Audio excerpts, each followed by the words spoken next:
चलिए शुरू करते हैं।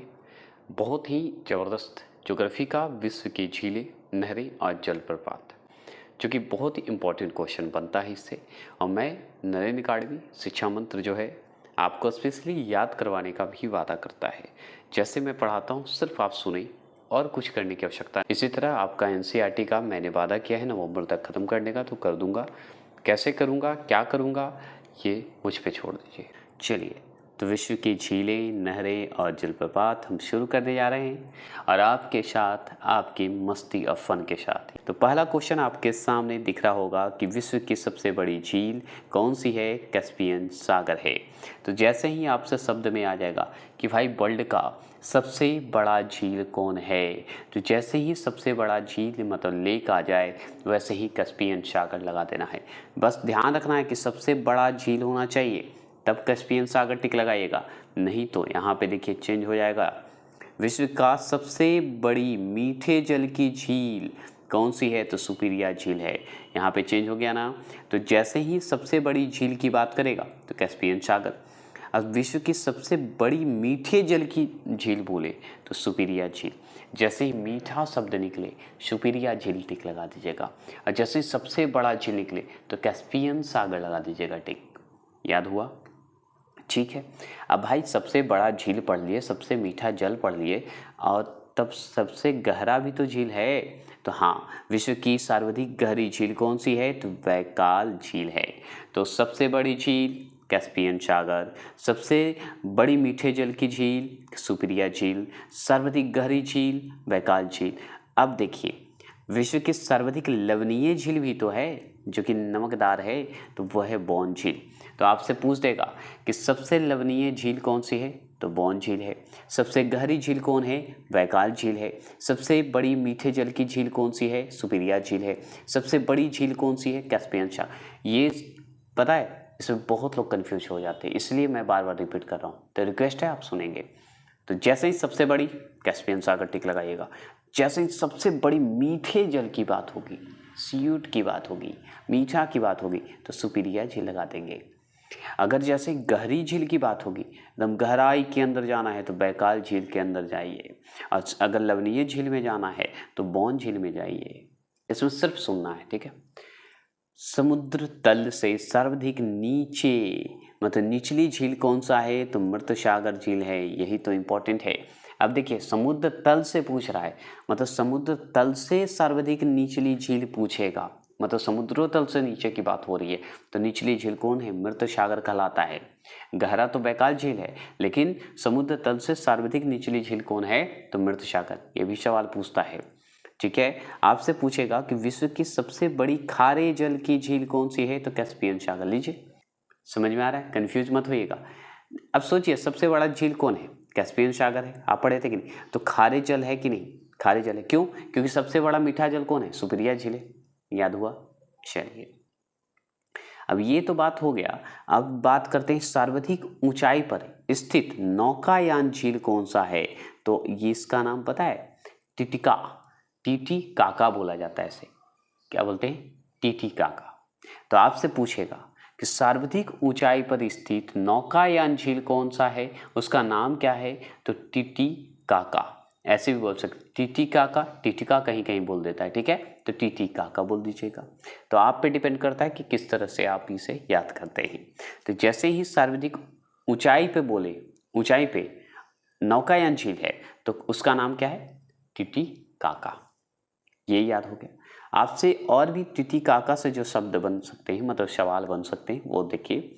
वो है कि विश्व की सर्वाधिक ऊंची स्थित झील कौन है? टीटी काका। लीजिए, सबसे ऊंची की बात हो रही है, मतलब ऊंचाई पे स्थित कौन सा झील है? टीटी काका। और सबसे ऊंचाई पे स्थित नौकायान झील कौन है? टीटी काका। तो नौकायान शब्द आ जाए या सबसे ऊंची स्थित झील आ जाए तो टीटी काका बोल दीजिएगा। तो टीटी काका मतलब टीटी वाले काका को याद कर लीजिए, याद हो जाएगा। चलिए, फन किया थोड़ा। अब देखिए, अरल सागर झील स्थित है कहाँ? कजाकिस्तान में। कजाकिस्तान में, खजाकिस्तान नहीं, कजाकिस्तान में। तो अरल झील पूछे, अरल झील मतलब अरल सागर झील कहाँ स्थित है? तो कजाकिस्तान में स्थित है। याद हुआ? अरल सागर झील पूछ दे स्थित कहाँ है? तो कजाकिस्तान में। कोशिश किया है कि आपको याद हो जाए। चलिएगा, ज़्यादा लंबा वीडियो नहीं, शॉर्ट वीडियो है, लेकिन लंबा वीडियो जाएगा क्योंकि इस पर थोड़े फन के साथ भी हम याद करवाएंगे। अब देखिए, विक्टोरिया झील अवस्थित है, तो विक्टोरिया झील कहाँ स्थित है? तो पूर्वी अफ्रीका में स्थित है। बस डायरेक्ट सवाल यही पूछेगा कि बताइए कि विक्टोरिया झील कहाँ है, बता सकते हैं? तो हाँ बताएंगे, क्यों नहीं बताएंगे, पूर्वी अफ्रीका में है, पूर्वी अफ्रीका में स्थित है ना, तो हाँ एकदम अवस्थित है। तो विक्टोरिया झील कहाँ है? पूर्वी अफ्रीका में है। याद हुआ? याद हो गया होगा। अब कैस्पियन सागर के बारे में हम क्या क्या पढ़े, याद करिए। तो कैस्पियन सागर के बारे में पढ़े कि सबसे बड़ा झील है, और सबसे बड़ा झील है खारे जल का, मतलब सबसे बड़ा खारे जल का भी झील है कैस्पियन सागर, मतलब खारे जल रखता है कैस्पियन सागर। ठीक है, अब कैस्पियन सागर स्थित है कहाँ भाई? कैस्पियन सागर तो आया होगा ना माइंड में कि कहाँ है, तो हाँ याद है, रूस और ईरान के बीच में स्थित है। तो कैस्पियन सागर जो है रूस और ईरान के बीच में है और सबसे बड़ा झील है। ठीक है, और सबसे बड़ा झील अगर कैस्पियन सागर है, तो आप ये बताइए कि कैस्पियन सागर झील जो है खारे पानी का भी तो जल का झील है, क्योंकि खारे पानी का है, सबसे बड़ा है, याद हो गया होगा। और कहाँ है? रूस और ईरान के बीच में है। ये सवाल आपसे हो गया। आपसे और सवाल क्या पूछेगा? हजार झीलों की भूमि, लीजिए ये सवाल बहुत बार पूछा है, हजार झीलों की भूमि किस देश को कहा जाता है? तो फिनलैंड को कहते हैं। और ये सवाल डायरेक्ट पूछता है कि हजार झीलों की भूमि किसे कहा जाता है? तो फिनलैंड को कहा जाता है। ये विश्व वर्ल्ड ज्योग्राफी में पढ़ रहे हैं, समझ रहे हैं, तो याद रखिएगा। अब आप सवाल क्या पूछेगा, और भी सवाल है ना, तो पूछेगा कि विश्व की सर्वाधिक खारे जल की झील बॉन झील किस देश में स्थित है? तो हम बताएंगे तुर्की में स्थित है। कहाँ? तुर्की में स्थित है। अब विश्व की सर्वाधिक लवणीय झील है कौन झील? बॉन झील। और लवणीय झील है मतलब खारे जल है, ये तो आप जानते हैं। तो लवणीय झील के मामले में अगर पूछे कि सर्वाधिक लवणीय झील कौन सा है, तो बॉन झील है। बॉन झील है, तो बॉन झील लवणीय मतलब खारा जल, नमकीन जैसा लगता है, खारा लगता है। तो आप जान गए विश्व की सर्वाधिक खारे जल की झील जो है बॉन झील कहाँ स्थित है? तो तुर्की में स्थित है। याद रखिएगा, कहाँ है? तुर्की में। तो आपको तुर्की जाना पड़ेगा बॉन झील घूमने के लिए, वो क्लियर। अफ्रीका महाद्वीप का सबसे बड़ा झील कौन सा है? विक्टोरिया झील है, जो कि आप ऊपर पढ़ चुके हैं, पूर्वी अफ्रीका में है। वो भी अफ्रीका महाद्वीप की सबसे बड़ी झील विक्टोरिया झील, और विक्टोरिया झील जो है कहाँ है? पूर्वी अफ्रीका में ही है, लेकिन पूर्वी क्षेत्र में है। ठीक है, याद रखेंगे। अब सवाल है, ग्रेट बियर झील अवस्थित है, तो ग्रेट बियर झील कहाँ है? ये भी पूछता है, तो हम बताएंगे कनाडा में है। तो आप कनाडा अगर जाइए तो ग्रेट बियर घूम के आइए। तो ग्रेट बियर झील जब घूमिएगा तो आपको याद आएगा कि हम कनाडा में हैं। ऐसे तो कनाडा याद नहीं रहेगा जो कर रहा हूँ, बस याद रखिएगा कि ग्रेट बियर झील जो है वो है कनाडा में। याद हो गए? याद हो गए होंगे। थोड़े फन करने की कोशिश किया हूँ, अगर फन नहीं अच्छा लगा तो कोई बात नहीं, लेकिन मैं कोशिश किया हूँ कि आप याद कर लें। अब बात करते हैं, टीटी काका को याद कर लीजिए। तो टीटी काका को हम याद किए तो उनसे हमको पता चला कि टीटी काका क्या थे? सर्वाधिक ऊंचाई पर स्थित नौका झील स्थित है, नौकायान झील है, तो टीटी काका पे ही है। और टीटी काका जो है ऊंचाई पे स्थित झील है, ये हम जानते हैं। लेकिन टीटी काका जो है बहुत इंपॉर्टेंट और फनी वाली बात है। कौन सा झील है पता है? हनीमून लेक है। तो हनीमून लेक जो है कौन सा झील कहलाता है? टीटी काका ही कहलाते हैं। क्यों कहलाते पता है? क्योंकि ऊंचाई पे जाके स्थित हो गए हैं ये टीटी काका झील। समझ गए? ऐसे याद कर सकते हैं। तो टीटी काका जो है ऊंचाई पे स्थित है, ऊंचाई पे जाके नौकायान झील है, तो नौकायान झील मतलब हनीमून लेक है भाई, हनीमून के लिए इंपॉर्टेंट है। तो हनीमून लेक कौन सा झील कहलाएगा? टीटी काका कहलाएंगे। देखिए, अरल सागर जो हम पढ़ने जा रहे हैं, ये जो क्वेश्चन देख रहे हैं, कौन सा सागर जो है भूमध्य है? तो भूमध्य जो है ये है अरल सागर झील है। तो ये पता है भूमध्य का मतलब है कि ये जो है समाप्त होने के कगार पे है, मतलब समाप्त हो चुका है एक तरह से। और ये जो अरल सागर जो देख रहे हैं आप, पढ़े थे ऊपर कजाकिस्तान, तो कजाकिस्तान में ही नहीं फैला था, उज्बेकिस्तान में भी, मतलब कजाकिस्तान उज्बेकिस्तान के बीच की सीमा ही है क्या? अरल सागर। अब जो है भूमिबद्ध हो गया है, मतलब कहने का मतलब ये अरल सागर जो है सूख गया है। पहले बहुत था, चौथे नंबर पे आता था ये, लेकिन ये जो है आपका सूख गया है। भूमिबद्ध यही होता है कि भूमि बन चुका है, पानी है ही नहीं। ठीक है, क्लियर हो गया? बस इतना ही समझाना था, आगे चलते हैं। अब बैकाल झील तो हम पढ़ लिए क्योंकि सर्वाधिक गहरी झील है, तब इसके बारे में और जानकारी ले लीजिए। तो किस झील को पर्ल ऑफ साइबेरिया कहा जाता है? तो बैकाल झील को ही कहा जाता है। तो बैकाल झील को किस नाम से जानते हैं? तो पर्ल ऐसे बोलते हैं, पर्ल ऑफ साइबेरिया। तो जैसे ही पर्ल ऑफ साइबेरिया शब्द आ जाए तो बैकाल झील टिक लगा दीजिएगा, भी याद रखिएगा। और साइबेरिया के नाम से भी जाना जाता है बैकाल झील को। चलिए यही याद हो गया। कौन सी झील तंजानिया एवं युगांडा के बीच अंतर्राष्ट्रीय सीमा बनाती है? तो और कोई नहीं, विक्टोरिया बनाता है। और कौन बनाएगा? अब विक्टोरिया झील कहाँ पढ़े थे आप, बता सकते हैं? तो हाँ बताएंगे, क्योंकि अफ्रीका महाद्वीप के सबसे बड़ी झील में आता है विक्टोरिया झील, ये आप जानते हैं। तो अफ्रीका में आता है, ये तो हम जान गए। लेकिन तंजानिया और युगांडा की अगर बीच की अंतर्राष्ट्रीय सीमा कौन बनाता है? विक्टोरिया ही तो बनाता है। तो तंजानिया युगांडा कहाँ है? आपका अफ्रीका में ही तो आएगा ना, महाद्वीप में। बस इतना ध्यान रख सकते हैं। तो विक्टोरिया जो झील है वो है तंजानिया और युगांडा के बीच का अंतर्राष्ट्रीय सीमा बनाता है। क्लियर? चलिए आगे। अब देखिए न्यासा एक जो है, अब पढ़ेंगे आगे क्या है न्यासा। तो अफ्रीका महाद्वीप में कौन सी झील जो है भूमध्य रेखा पर स्थित है? तो न्यासा जो है ये भूमध्य रेखा पर स्थित है। तो न्यासा जो है, याद रखिएगा, न्यासा एक झील है जो कि भूमध्य रेखा पर स्थित है। तो ये जो है किस महाद्वीप में आता है? अफ्रीका महाद्वीप में। ये कि अफ्रीका महाद्वीप में जो न्यासा झील है किस रेखा पर है? तो भूमध्य रेखा पर स्थित है, याद रखिएगा। चलिए अब सवाल आगे क्या है कि कौन सा देश जो है अंगुली नुमा झीलों के लिए प्रसिद्ध है? तो वो है फिनलैंड। अंगुली नुमा झील कहाँ है जी? तो हम बताएंगे फिनलैंड में है, याद हुआ ना। चलिए आगे सवाल पूछता है कि टानले सेप, देखिए टानले जी को अलग कर दीजिए और सेप अलग कर दीजिए। तो टानले सेप नामक झील किस देश में स्थित है? तो हम बताएंगे कंबोडिया में है। टानले सेप नामक झील कहाँ है? तो कंबोडिया में। कंबोडिया में कौन सा झील? टानले सेप झील है। चलिए पृथ्वी पर सबसे गहरा स्थल है क्या? मृत सागर, यही है। पृथ्वी पर सबसे गहरा स्थल अगर पूछे तो मृत सागर है। मृत सागर बहुत ही इम्पोर्टेंट है। क्यों?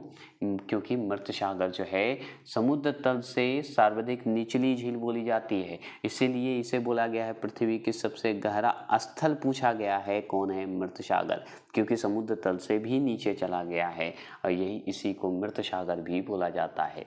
समझ गए? चलिए आगे सवाल है कि पनामा नहर का निर्माण किस वर्ष हुआ था? तो हम बताएंगे 1914 में हुआ था, मतलब 1914 में हुआ था। तो 1914 में याद रखिएगा किसका निर्माण हुआ? तो पनामा नहर का निर्माण हुआ। अब पनामा नहर का निर्माण हुआ तो पनामा नहर है क्या, ये तो हम जान लेंगे। लेकिन पनामा नहर का निर्माण जब 1914 में हुआ तो पनामा नहर जोड़ती किसको है? तो प्रशांत महासागर एवं अटलांटिक महासागर को जोड़ती है।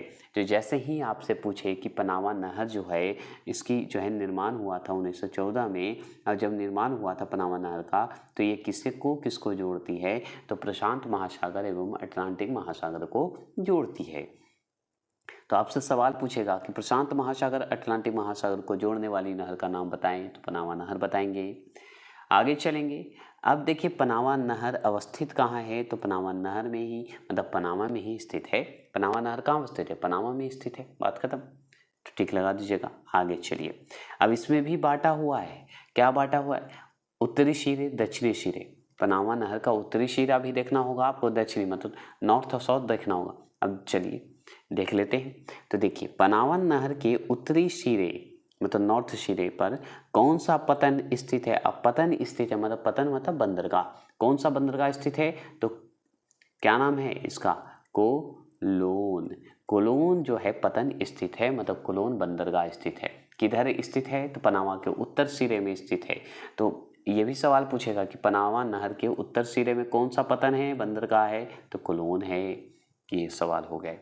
आपसे और सवाल क्या पूछेगा कि पनामा नहर के दक्षिण सिरे में कौन सा पतन स्थित है, मतलब जो है बंदरगाह है? तो पनामा ही है खुद।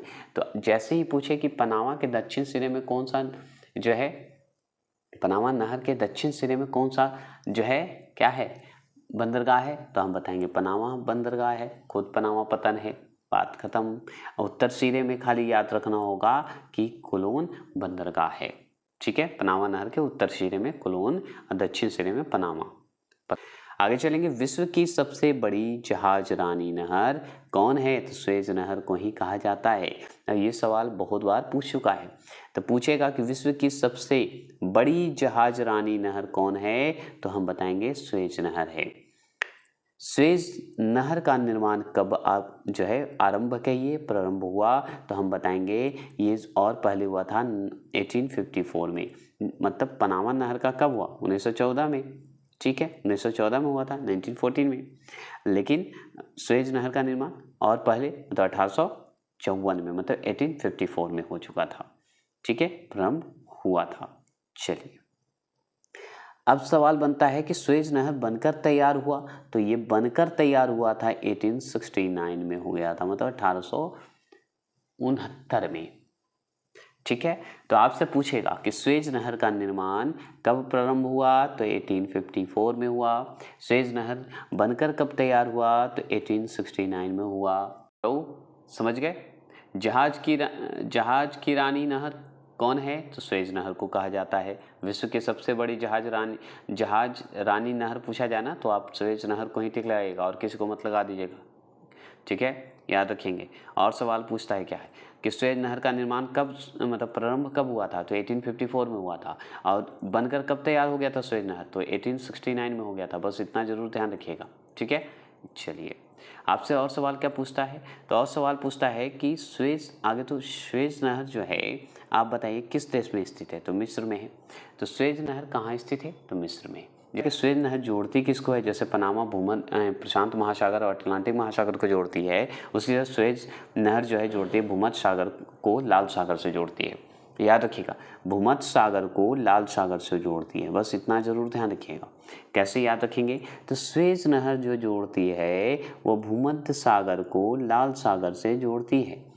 ठीक है, जैसे पनामा नहर हम पढ़े थे, तो पनामा नहर किसको जोड़ा था? प्रशांत महासागर को अटलांटिक महासागर से जोड़ता है। उसी तरह स्वेज नहर जो है वो भूमध्य सागर से लाल सागर को जोड़ती है। और इतना बार ये सवाल पूछा है कि बहुत लोग बहुत बार गलती करके आ गए हैं, तो अब से गलती नहीं होनी चाहिए। स्वेज नहर के उत्तरी सिरे, अब देखिए, पनामा नहर का उत्तरी हम पढ़ लिए और दक्षिणी सिरे पढ़ लिए। कौन सा बंदरगाह था ये पढ़ लिए।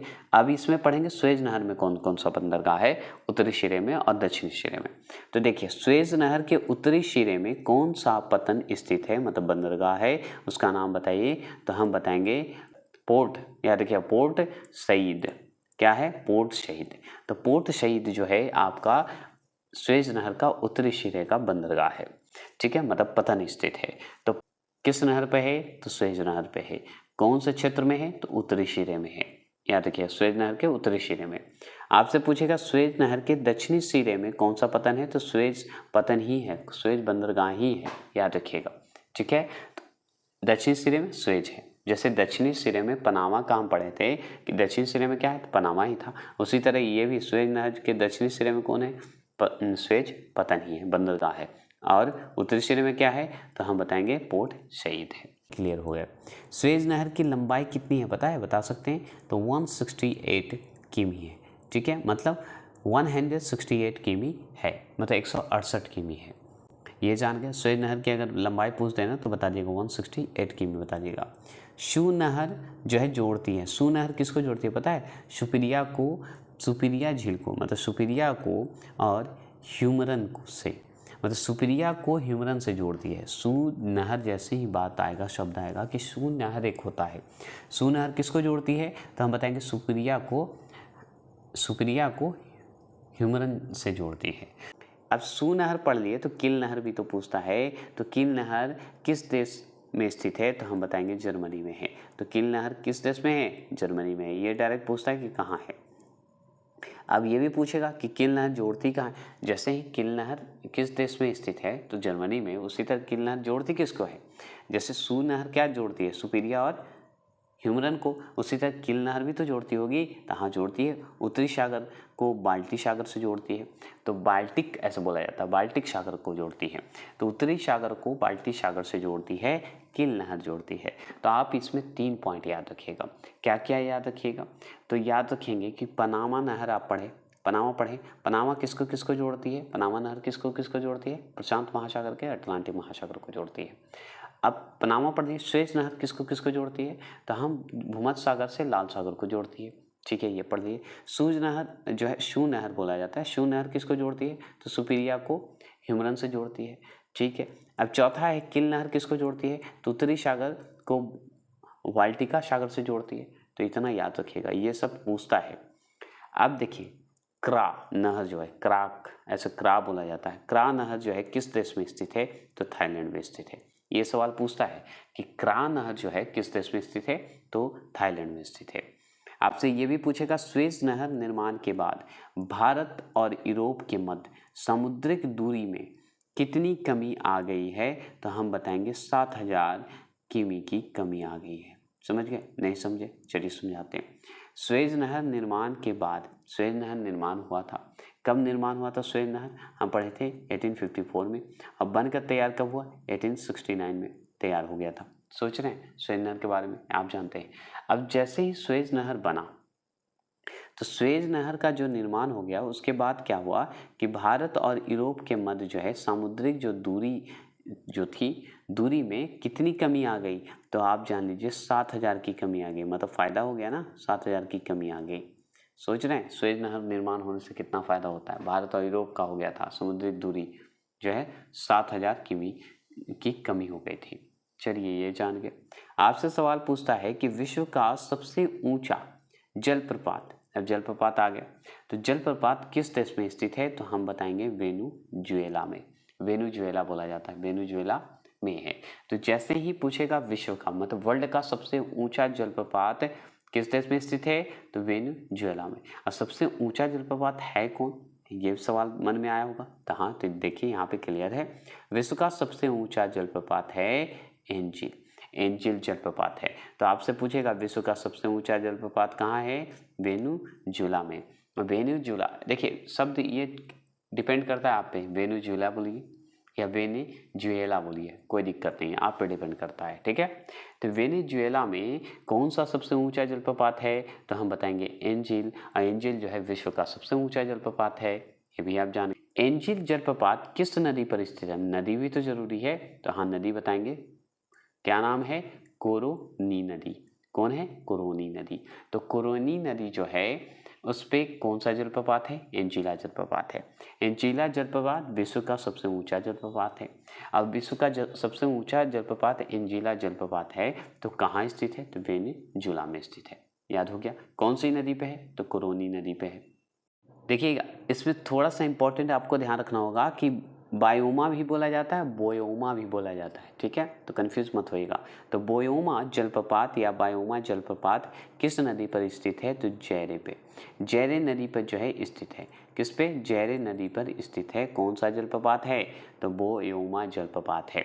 मतलब बोयोमा जलप्रपात किस नदी पर? जैरे नदी पर। अब देखिए ये भी सवाल पूछता है कि स्टैनली जलप्रपात जो है किस नदी पर स्थित है? तो कांगो नदी पर स्थित है। स्टैनली जलप्रपात जो है किस नदी पर स्थित है? तो हम बताएंगे कांगो नदी पर स्थित है। आपसे और सवाल पूछेगा नियाग्रा जलप्रपात किस नदी पर स्थित है? तो हम बताएंगे सेंट लॉरेंस पे। देखिए ये सवाल पूछेगा बायोमा जलप्रपात किस नदी पर स्थित है? तो जैरो नदी पे। स्टैनली जलप्रपात किस नदी पर है? तो कांगो नदी पे। नियाग्रा जलप्रपात किस नदी पर स्थित है? तो सेंट लॉरेंस पे। ठीक है, अब देखिए विक्टोरिया जलप्रपात भी है, तो किस नदी पर स्थित है? तो ये सवाल आपको बहुत बार पूछा है, इसलिए याद रखिए जेम्बेजी पे। जेम्बेजी नदी पर जो है कौन सा जलप्रपात है? तो विक्टोरिया जलप्रपात है। याद हो गया होगा। अब नियाग्रा जलप्रपात के बारे में थोड़ा सा जान लीजिए कि नियाग्रा जलप्रपात जो है किन दो झीलों के मध्य स्थित है? तो दो झील है, उसका नाम है ईरी। क्या नाम है? ईरी एवं ओंटेरियो। ओंटेरियो तो ईरी और इंटोरियो झील दो झील हैं जिस पे कौन सा जलप्रपात स्थित है? नियाग्रा जलप्रपात स्थित है। तो ये सवाल आपसे डायरेक्ट पूछता है। क्या पूछता है कि नियाग्रा जलप्रपात जो है दो झील पर स्थित है, तो कौन सा दो झील का नाम बताइए? तो ईरी और ओंटेरियो, ओंटेरियो झील पर स्थित है। अब नियाग्रा की बात करें तो नियाग्रा के दिमाग में आया होगा आपको ना कि नियाग्रा जो है जलप्रपात या नियाग्रा प्रपात जो है किस देश में है, तो यूएस में है। कहाँ है? यूएसए में है। तो यूएसए में कौन सा जलप्रपात है? नियाग्रा जलप्रपात है। ये क्लियर हो गए। आपके दिमाग में और भी आए होंगे जैसे कि बायोम जलप्रपात कहाँ है, स्टेनी जलप्रपात कहाँ है। तो चलिए आगे बताते हैं। अब थोड़े टेबल के रूप में पढ़ते हैं, अब फन के साथ करते हैं। तो आगे सबसे पहले पढ़ते हैं हम कि विश्व के प्रमुख मानव निर्मित झील। इतनी बार पूछा है कि इसमें से 3 क्वेश्चन पक्का है, तो कैसे? तो चलिए याद करवाते हैं। तो जैसे ही विश्व के प्रमुख मानव निर्मित मतलब मानव निर्मित जो भी झील है वो कृत्रिम झील माना जाता है। माना जाता है कि नहीं? माना जाता है। तो चलिए मानव निर्मित झील आगे पढ़ते हैं। उसके बाद हम पढ़ेंगे प्रमुख जो विश्व में प्रमुख झील जो है और प्रमुख जो है नहरें याद कर लेंगे और जलप्रपात कौन कौन है वो भी टेबल के रूप में। ठीक है, तो आगे चलिए मानव द्वारा निर्मित जो झील है वो पढ़ते हैं। तो देखिए मानव द्वारा निर्मित झील का नाम याद रखिएगा, 1 मिनट। करीवा झील, ह्यूरन झील, आको शाम्बो झील, अतातुर्क झील, व्राटस्क झील, ओवेन झील, बोल्टा झील। क्या है? बोल्टा झील। एक है लास्ट में डेनियल जानसन झील जो कि हम ऊपर दिखा देंगे। ठीक है, अब चलिए दिखाई देते हैं, देख लीजिए। डेनियल जॉनसन झील है। ठीक है, ये हो गया। अब मानव निर्मित झील है तो जैसे कि करीवा झील जो है कहाँ है, तो जिम्बाब्वे में है। तो आपसे पूछेगा अच्छा बताइए कि करीवा झील जो है कहाँ है सर, तो हम बताएंगे हाँ हमको याद है जिम्बाब्वे में है। अच्छा जिम्बाब्वे में कौन सा झील है जो कि मानव द्वारा बनाया गया है, बता सकते हैं? विश्व में बताइएगा मानव द्वारा बनाया गया झील का नाम बताइए जो कि जिम्बाब्वे में है, तो हम बताएंगे करीवा झील है। याद हो रहा है कि नहीं? जरूर बताइएगा। ठीक है, अब करीवा झील आप बता दिए कि भाई जिम्बाब्वे में है, तो मानव द्वारा निर्मित आप जान गए। तो मानव द्वारा एक और निर्मित है, विश्व के प्रमुख एक मानव निर्मित एक और झील है, उसका नाम है हुरन झील। अब हुरन झील है कहाँ, बता सकते हैं? याद है? तो हाँ याद है। कहाँ है? संयुक्त राज्य अमेरिका में है। अच्छा संयुक्त राज्य अमेरिका में है। अच्छा तो ये बताइए कि संयुक्त राज्य अमेरिका में कौन सा झील है भाई जो कि मानव द्वारा बनाया गया है, कृत्रिम झील है, तो ये है हुरन झील। ये भी हो सकता है मानव निर्मित झील की जगह पे कृत्रिम झील बता देगा, तो कृत्रिम झील मतलब मानव द्वारा ही बनाया जाता है, उसी को कृत्रिम झील बोला जाता है। ठीक है, तो वो है हुरन झील। विश्व पे पूछेगा तो ठीक है, हम मान गए कि संयुक्त राज्य अमेरिका और जिम्बाब्वे में जो है झील हम पढ़ लिए मानव निर्मित है। और भी मानव निर्मित है ना, तो कौन सा? तो देखिए विश्व में जो है मानव निर्मित एक झील है जिसका नाम है आको शाम्बो झील। आको शाम्बो झील आप जानते हैं, नाम सुने? तो हम सुने हैं लेकिन कहाँ है ये याद नहीं है। तो चलिए हम याद करते हैं, घाना में है। तो ये सवाल पूछता है कि अच्छा आको शाम्बो झील जो है घाना में है। अच्छा तो कैसा झील है? तो मानव निर्मित झील है। मानव निर्मित झील है, ओहो हो। तो अब मान लीजिए मानव निर्मित झील है, तो आप बताइए कि मानव निर्मित झील जो घाना में है उस झील का नाम क्या है? तो आको शाम्बो झील है। याद हुआ? अच्छा याद हुआ। मैं कोशिश कर रहा हूँ कि आपको याद हो जाए, इसलिए थोड़े से फन कर रहा हूँ। अब चलते हैं। अब देखिए आतातुर्क झील। तो आतातुर्क झील बात करते हैं, तो आतातुर्क झील सबसे पहले तो हम जान गए कि विश्व का प्रमुख मानव निर्मित झील है, मतलब कृत्रिम झील है। अब आतातुर्क झील आप जानते हैं कि कहाँ है? तो जैसे ही तुर्की की बात आएगी तो तुर्की में होगा, और कहाँ होगा? कहीं नहीं होगा। तो तुर्की में बताइए कि विश्व का प्रमुख मानव निर्मित मतलब निर्मित झील कौन सा है या कृत्रिम झील कौन सा है? तो आतातुर्क ही झील है जिसमें तुर्क लगा हुआ है। क्लियर हो गए। आपसे और सवाल पूछेगा कि ब्रास्टस झील कहाँ है? तो रूस में है। अब अच्छा तो रूस में जो झील आप बता रहे हैं मानव निर्मित झील है, कृत्रिम झील है, उसका नाम पता है आपको? तो हाँ पता है, ब्राटस्क झील है। क्या है? ब्राटस्क झील है। चलिए ये भी हम समझ गए कि आपको याद है। अब सवाल पूछता है ओवेन जो है फॉल्स। ओवेन फॉल्स जो है झील बताइए मानव निर्मित झील है, तो वो कहाँ है, किस देश में? तो युगांडा में है। कहाँ है? युगांडा में। तो युगांडा अगर आप जाइएगा तो युगांडा में जो मानव निर्मित झील है उसे जरूर देखिएगा। उस झील का नाम पता है? तो हाँ पता है। क्या नाम है? ओवेन फॉल्स है। तो ओवेन फॉल्स क्या है? कृत्रिम झील है। कृत्रिम झील हो या मानव निर्मित, दोनों शब्द में से कोई भी आ सकता है, तो कंफ्यूज मत होइएगा। ठीक है, अब सवाल बनता है बोल्टा झील। अब बोल्टा झील आपसे पूछेगा कि अच्छा बताइए कि बोल्टा झील के बारे में आप सुने होंगे, बहुत बार सुने होंगे, ये सवाल पूछता हुआ। अगर नहीं सुने तो बताइए बोल्टा झील है कहाँ? तो है भाई जी घाना में। अब घाना में है बोल्टा झील, तो है क्या बोल्टा झील? तो बोल्टा जो झील है वो मानव निर्मित झील है। विश्व का प्रमुख मानव निर्मित झील है बोल्टा झील, जो कि आपको मिलेगा घाना में। घाना में 2 गो हो गया, कौन कौन? घाना में 2 निर्मित झील हो गए, और आपको शाम्बो झील हो गया जो कि घाना में मानव निर्मित है, और बोल्टा झील हो गया जो कि घाना में ही है, जो कि मानव निर्मित झील हुआ। ये भी आपको याद हो गया। अब चलिए लास्ट में जो मानव निर्मित झील एक और है, फेमस है, जो कि कनाडा में स्थित है। उस झील का नाम पता है? डेनियल जॉनसन झील नाम है, जो कि मानव निर्मित झील माना जाता है। तो मानव निर्मित झील अगर पूछे कि डेनियल जॉनसन झील है किस देश में है और कहाँ है, तो हम बताएंगे भाई कनाडा में है। कहाँ रहेगा और कहाँ रहेगा? कनाडा में है। ये याद कर लिए, तो विश्व की प्रमुख झील भी तो याद करना है। तो चलिए विश्व की प्रमुख झील भी याद कर लेते हैं। इसमें थोड़ा सा आपको जो है बस सुनना होगा, बस याद हो जाएगा। कैसे? तो चलिए देखिए, विश्व की प्रमुख झील अगर हम पढ़ें तो सबसे पहले तो एक तरफ झील है, एक तरफ स्थित देश है। तो भाई कैस्पियन सागर है कहाँ? तो कैस्पियन सागर तो हम पढ़े थे कि रूस में था, ठीक है, और ईरान में भी पढ़े थे, लेकिन उसके बीच बीच में जो देश आता है उसमें भी तो आता है कैस्पियन सागर। तो हाँ आता है। तो चलिए, तो कैस्पियन सागर सबसे पहले तो रूस में है। रूस के बाद चले जाइए कजाकिस्तान चले जाइए, फिर तुर्कमेनिस्तान चले जाइए, और अजरबैजान चले जाइए, और लास्ट में ईरान चले जाइए। तो ये जो कैस्पियन सागर है, रूस और ईरान में तो फिक्स है कि जाता है, उसके बीच बीच में जो आता है उसमें भी जाता है। तो याद रखिएगा कैस्पियन सागर सबसे, मान लीजिए कैस्पियन सागर जो है रूस में है, रूस के बाद कौन कौन से देश में आता है? तो कजाकिस्तान में भी जाएगा, तुर्कमेनिस्तान में भी जाएगा, अजरबैजान में भी जाएगा, और ईरान में भी जाएगा। तो कैस्पियन सागर कहाँ कहाँ जाएगा बता सकते हैं? चलिए कैसे, सवाल के अनुसार हम याद करते हैं, इतना कन्फ्यूज करिएगा। ईरान में कौन सा झील है? तो कैस्पियन सागर झील है। रूस में कौन सा झील है? तो कैस्पियन सागर झील है। कजाकिस्तान में कौन सा झील है? तो हम बताएंगे ये कैस्पियन सागर झील है। अगर विश्व की प्रमुख झील बताइए, तुर्कमेनिस्तान में कौन सा झील है? तो कैस्पियन सागर झील है। अजरबैजान में कौन सा झील है? तो कैस्पियन सागर झील है। बस याद करेंगे, आगे चलेंगे। आगे पूछता है कि सुपीरिया झील कहाँ है? देखिए कैस्पियन सागर झील रूस, देखिए ज़्यादा इंपॉर्टेंट है क्या? रूस और ईरान, ठीक है, याद रखेंगे। तो अब सुपीरिया झील, तो सुपीरिया झील तो भाई कनाडा और संयुक्त राज्य अमेरिका में ही ज़्यादा फेमस है। तो हम सुपीरिया झील अगर घूमना है तो कनाडा जाइए, नहीं तो संयुक्त राज्य अमेरिका चाहिए। तो हम संयुक्त राज्य अमेरिका भी जाएंगे और कनाडा भी जाएंगे, तभी तो सुपीरिया झील देखेंगे। तो ये विश्व की प्रमुख झील है। चलिए आगे चलते हैं। अब भाई कैस्पियन सागर पढ़ लिए, सुपीरिया झील पढ़ लिए, और कैस्पियन सागर के बारे में तो हम डिटेल पढ़ चुके हैं।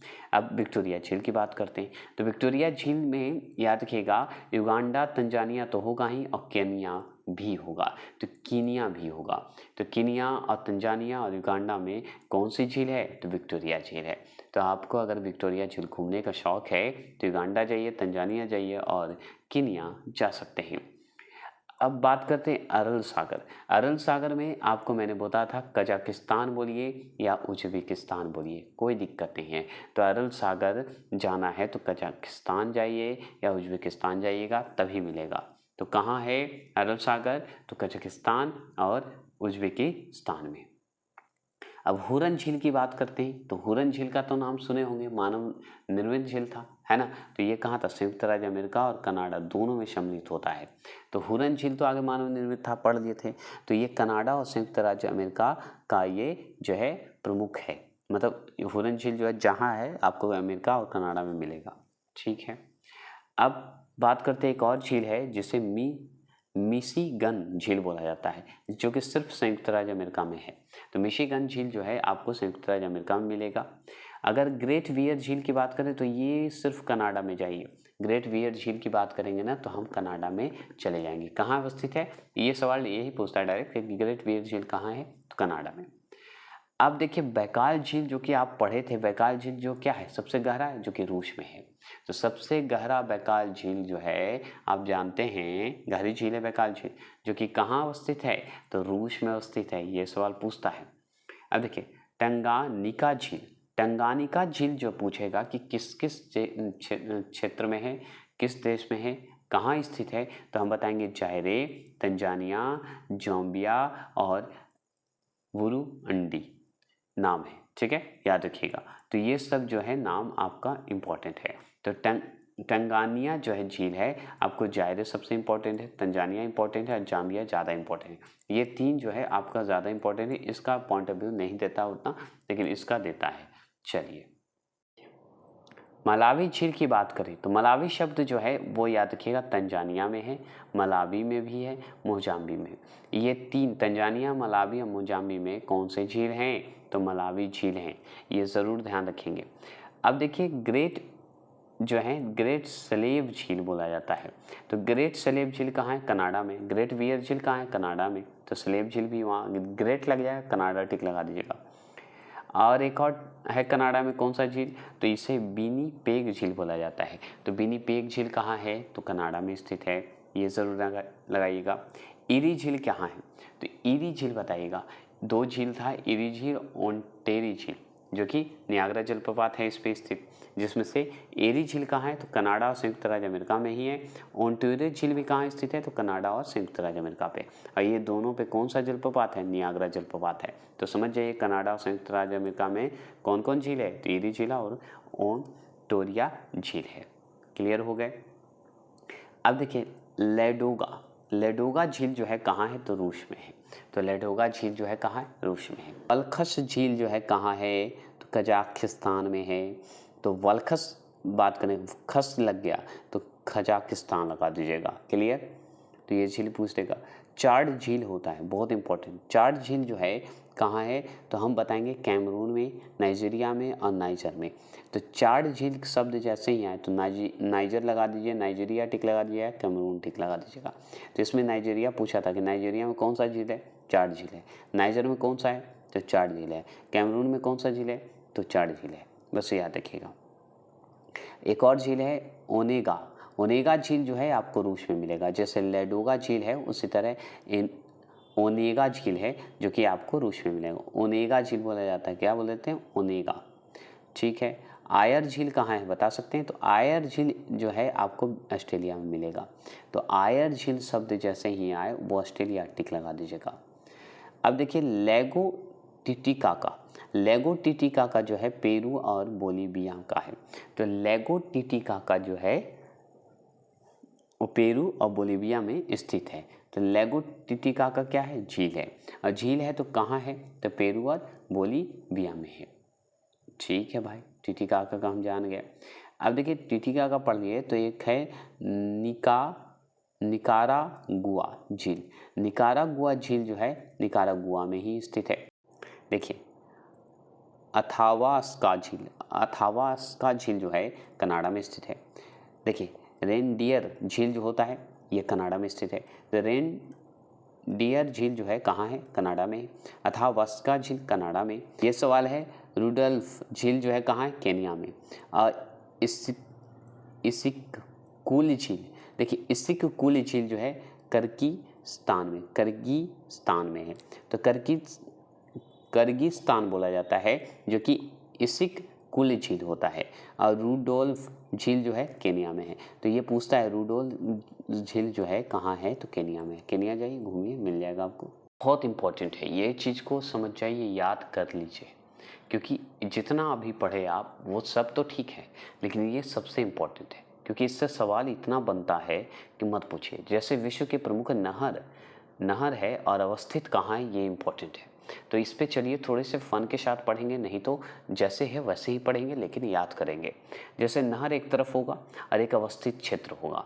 तो जैसे देखिए, पनामा नहर पूछेगा तो पनामा नहर हम पढ़ चुके हैं, प्रशांत महासागर तथा अटलांटिक महासागर को जोड़ता है। तो जैसे ही आपसे शब्द आए पनामा नहर किसको किसको जोड़ता है? तो प्रशांत महासागर और अटलांटिक महासागर को जोड़ता है। और इसी जगह अवस्थित है पनामा नहर, ये समझ जाइए। आपसे पूछेगा सू नहर का नाम सुने हैं? तो हम सुने हैं। तो सू नहर जो है किसको किसको जोड़ती है? सुपीरिया झील और हुरन झील को जोड़ती है। ये भी हम पढ़ चुके हैं ऑनलाइनर में, है ना। अब स्वेज नहर के बारे में भी पढ़े हैं। तो स्वेज नहर किसको किसको जोड़ती है? भूमध्य सागर और लाल सागर को जोड़ती है, जो कि हम पढ़ चुके हैं। अब किल नहर के बारे में भी तो पढ़े हैं। तो किल नहर किसको जोड़ती है? उत्तर सागर, मतलब उत्तरी सागर को और बाल्टिका सागर को जोड़ती है। ये दोनों के बीच में ही अवस्थित है। स्वेज नहर भी भूमध्य सागर और लाल सागर के बीच में ही अवस्थित है, तो जोड़ती है ना। सूज नहर किसको जोड़ती है? सुपीरिया झील और हुरन झील को। ये दोनों के बीच अवस्थित है, मतलब सीमा बनाती है, मतलब जोड़ती है इन दोनों को। पनामा नहर प्रशांत महासागर और अटलांटिक महासागर के बीच अवस्थित है, मतलब इन दोनों को जोड़ती है, याद हो गया होगा। अब चलिए ईरी नहर की बात करते हैं। तो ईरी नहर जो है ईरी झील और क्या है नाम, मिशिगन झील, दोनों के बीच स्थित है, मतलब इन दोनों को जोड़ती है। तो आपसे पूछेगा ईरी नहर जो है किसको किसको जोड़ती है? तो ईरी झील को और मिशिगन झील को, दोनों को जोड़ती है। तो ईरी नहर जो है इन दोनों के बीच स्थित है, तो मतलब ईरी झील और मिशिगन झील को जोड़ती है। ये पूछा हुआ सवाल है, इसलिए 3 बार बोला मैंने। अब देखिए वेलैंड नहर। वेलैंड नहर जो होता है ईरी झील और क्या है ये, अंटेरियो झील, इन दोनों के बीच में स्थित है वेलैंड नहर। वेलैंड नहर जो है क्या है, ईरी झील है। ईरी झील और अंटेरियो नहर झील के बीच अवस्थित है या इन दोनों को जोड़ती है, ये भी बोल सकते हैं। और एक और हम पढ़े थे, चलिए आगे पढ़ेंगे मैनचेस्टर नहर। मैनचेस्टर नहर जो है आप याद रखिएगा, सबसे पहले तो मैनचेस्टर ही होगा, और एक है लिवरपूल, इन दोनों के बीच अवस्थित है, मतलब इन दोनों को जोड़ती है। तो मैनचेस्टर नहर जो है मैनचेस्टर और लिवरपूल के जो है जोड़ती है, ये भी हो गए। अब पूछता है गोटा नहर। तो गोटा नहर याद रखिएगा स्कॉटहोम और गोटेनबर्ग के बीच अवस्थित है, ये ज़रूर ध्यान रखिएगा। गोटा नहर जो है नहर, नगर बोलते हैं, नहर यहाँ पे होने से नगर कर दिया है। तो गोटा नगर जो है स्कॉटहोम और गोटेनबर्ग के बीच स्थित है। आपसे पूछेगा बोल्गा डॉन नहर कहाँ है भाई? ये नगर हो गया है, यहाँ पे नहर लिख दीजिएगा। बोल्गा डॉन नहर जो है किसको किसको जोड़ती है या कहाँ पे स्थित है? तो हम बताएंगे रोस्टोव और स्टेलिनग्राड। रोस्टोव और जो है रोस्टोव यहाँ पे है, स्टेलिनग्राड दोनों को जोड़ती है या इन दोनों के बीच में स्थित है। कौन? डॉन नहर, ऐसे भी बोल दीजिएगा। उत्तरी सागर नहर क्या है? तो उत्तरी सागर और एम्स्टर्डम दोनों के बीच स्थित है। ठीक है, अब ये जान गए। ये सबसे इम्पोर्टेंट केपी नहर आंध्र प्रदेश और तमिलनाडु के बीच स्थित है, और ये केपी नहर बहती है। क्लियर हो गए? देखिए यहाँ पे सवाल फिर से था जो कि हम छूट गया था। नियाग्रा जलप्रपात जो है किसकी सीमा पर स्थित है? तो यूएस और कनाडा के बीच स्थित है, मतलब संयुक्त राज्य अमेरिका और कनाडा के बीच स्थित है, याद रखिए। चलिए ये थोड़ा फन के साथ पढ़ते हैं और मस्ती के साथ पढ़ते हैं। कैसे? तो बताता हूँ। विश्व के प्रमुख जलप्रपात, देश और उसकी ऊंचाई पढ़ेंगे, तो थोड़े से फन के साथ। कैसे? चलिए तो मैं बताता हूँ। सबसे ऊंचा जलप्रपात कौन सा है? एंजिला। तो एंजिला जलप्रपात हम पढ़े थे, तो कहाँ था? वेनेजुला में है। वेनेजुला में है तो इसकी ऊंचाई भी तो होगी, तो इसकी ऊंचाई है 979, मतलब 979 है, मतलब 979 याद रखिएगा। तो 979 किसकी ऊंचाई है? तो एंजिला का। एंजिला क्या है? जलप्रपात है। किस देश में है? तो वेनेजुला में। ये सवाल को थोड़ा सा फन करके पढ़ेंगे तभी आपको याद होगा। जैसे देखिए योसेमाइट है, योसेमाइट जो है आपको बोलेगा कि क्या है? तो जलप्रपात है। जलप्रपात है तो कहाँ है, किस देश में? तो कैलिफोर्निया में है। कैलिफोर्निया में, तो इसकी ऊंचाई बता सकते हैं? तो हाँ बताएंगे, 739 मीटर है, मतलब नीचे बहुत थोड़ा सा टेढ़ा है लेकिन है जलप्रपात। अच्छा, तो द मरडा लफोशेन याद रखिएगा, लफो है एक तरह से, लफोशेन है। मरडा लफोशेन जो है याद रखिएगा, ये नॉर्वे देश में है। कौन? जलप्रपात है ये। और ये कितनी ऊंचाई है इसकी? तो 655 जो है मीटर इसकी ऊंचाई है। ठीक है, याद रखिएगा। ये सवाल हो गया। आपसे और सवाल पूछेगा तुजेला क्या है? तो तुजेला एक जलप्रपात है जो कि आपको दक्षिण अफ्रीका में मिलेगा, और दक्षिण अफ्रीका में जब जाइएगा तो इसकी ऊंचाई कितनी है पता है? किसका? तुजेला का, जो कि जलप्रपात है, जो कि दक्षिण अफ्रीका में है। इसकी ऊंचाई है 614, मतलब 640। देखिए ये जलप्रपात आप देख सकते हैं, कुकबेनन जलप्रपात है, जो कि कहाँ है? वेनेजुएला में ही है। जो कि एंजिला जलप्रपात भी आपको कहाँ है? वेनेजुएला में ही है। तो उसी तरह कुकबेनन जो है जलप्रपात, ये वेनेजुएला में है, जो कि इसकी ऊंचाई अगर पूछे तो 610 बता देना है। कितना बताना है? 610 मीटर ऊंचा है। ये जान गए। आपसे और सवाल पूछ रहा है कि सुथरलैंड जो है आप याद रखिएगा न्यूजीलैंड में है। कहाँ है? न्यूजीलैंड में है, जो कि इसकी ऊंचाई अगर पूछे तो 580 मीटर बता दीजिएगा। कितना मीटर ऊंचा है? तो 580 मीटर ऊंचा है, जो कि न्यूजीलैंड में है। कौन सा जलप्रपात है? सुथरलैंड बोला जाता है। सुथरलैंड अगर घूमना है तो जो है जलप्रपात घूमना है तो न्यूजीलैंड जाइए और 580 मीटर ऊंचाई पे उसका देखिए रिबोन ऐसे बोलते हैं। रिबोन जो जलप्रपात है वो कैलिफोर्निया में है। कैलिफोर्निया में आप दो जो है याद रखिए योसमाइट है, ठीक है। योसेमाइट भी बोला जाता है, योसमाइट बोलते हैं। तो और एक है जलप्रपात रिबोन जलप्रपात जो है कैलिफोर्निया में ही है, जो कि 491 याद रखिए 91 मीटर ऊंचा है, 491 मीटर ऊंचा है। देखिए ये जो जलप्रपात आप देख रहे हैं इसका नाम है ग्रेट कामारना। तो कामारना जो जलप्रपात है ये जो है कहाँ है? ग्युआना में। कहाँ है? ग्युआना में, जो कि इसकी अगर हाइट पूछे तो 488 बताइएगा। तो ग्रेट कमारना है। ग्रेट कमारना जो है ये जो है स्थित है किस देश में? ग्युआना में, जो कि जलप्रपात है।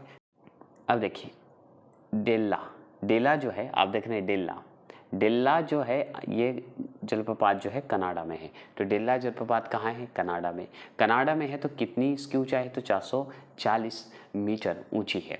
कौन? डेल्ला, जो कि कनाडा में है। और एक क्या है? तो एक है क्या है? गवारनी जलप्रपात जो है कहाँ है? ये फ्रांस में है, जो कि इसकी ऊंचाई पूछे तो 422 मीटर बता दीजिएगा ऊंचा है। तो फ्रांस में कौन सी जो है जलप्रपात है? गवारनी जलप्रपात है, जो कि इसकी हाइट अगर पूछे तो 422 बता दीजिएगा। एक है भारत में जिसे जोग जलप्रपात भी बोला जाता है या गरसोपा बोला जाता है, जो कि भारत में स्थित है। इसकी ऊंचाई पूछे तो 255 है। तो याद रखिएगा, तो जोग जलप्रपात पूछे या गरसोपा जलप्रपात बोले तो हम बोलेंगे भारत में है, जो कि 255 जो है इसकी ऊंचाई है, मीटर ऊंची है। अब लास्ट है न्यागरा जो है ये याद रखिएगा कनाडा एवं संयुक्त राज्य अमेरिका की सीमा पर है। तो न्यागरा जलप्रपात जो है आपको कहाँ मिलेगा? संयुक्त राज्य अमेरिका और कनाडा की सीमा पर है न्यागरा जलप्रपात, जो कि हम पढ़ चुके हैं, ठीक है। चलिएगा, ये दो झीलों के मध्य स्थित है, जो कि ईरी और ओंटेरियो झील के बीच स्थित है ना, याद रखते हैं। इसकी ऊंचाई बहुत कम 53.6 है, याद रखिएगा, मीटर ऊंची है। ये हो गए। नेक्स्ट टॉपिक आ रहा है विश्व के सागर, महासागरीय जलधारा, महासागरीय लवणता और महासागरीय नियतन। तो चलिए आज के लिए इतना ही रखते हैं। जय हिंद, जय भारत।